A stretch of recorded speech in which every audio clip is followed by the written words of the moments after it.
Louisiana Living. And welcome back. I'm joined now by Joanne Dill with the Better Business Bureau, and we're talking about identity theft and deception. Joanne, thank you for joining us. Absolutely. I thought you'd be interested in this. Plus, we've had some calls about it because Vivint is a very large security organization all over the state of Louisiana, but all over the U.S. and Canada. There's 1.5 million customers, and the FTC over a year ago exposed some of their deceptive sales practices. So quite often we come to you and talk about door-to-door selling, and we talk to you about identity theft, but Vivint has been found guilty of both of those.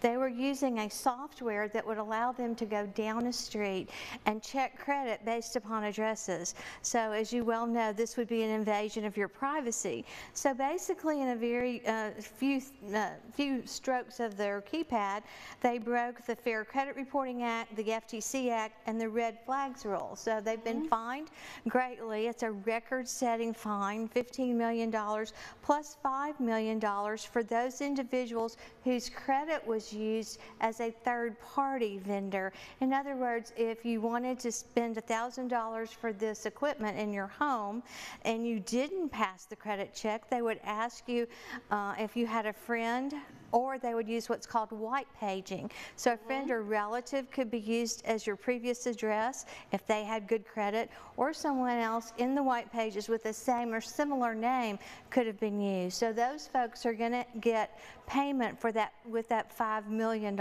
So do follow this story, but in an interesting change of events, Vivint was just sold to NRG of Houston. So you do want to follow this story, ask questions, and make sure that if you check your credit report and you do not have a Vivint system, but you have Vivint on your credit report, that you contact the FTC immediately about the payout for those individuals who have been negatively impacted by having their credit checked or even used for a Vivint customer.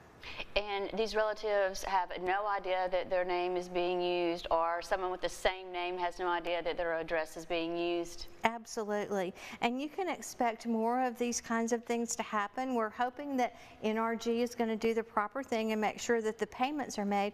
But what we're being told is that security systems and energy companies are going to combine more in order to provide a way to lessen the amount of electricity used at certain hours. So please follow this story at bbb.org and ftc.gov. Thank you so much, Joanne.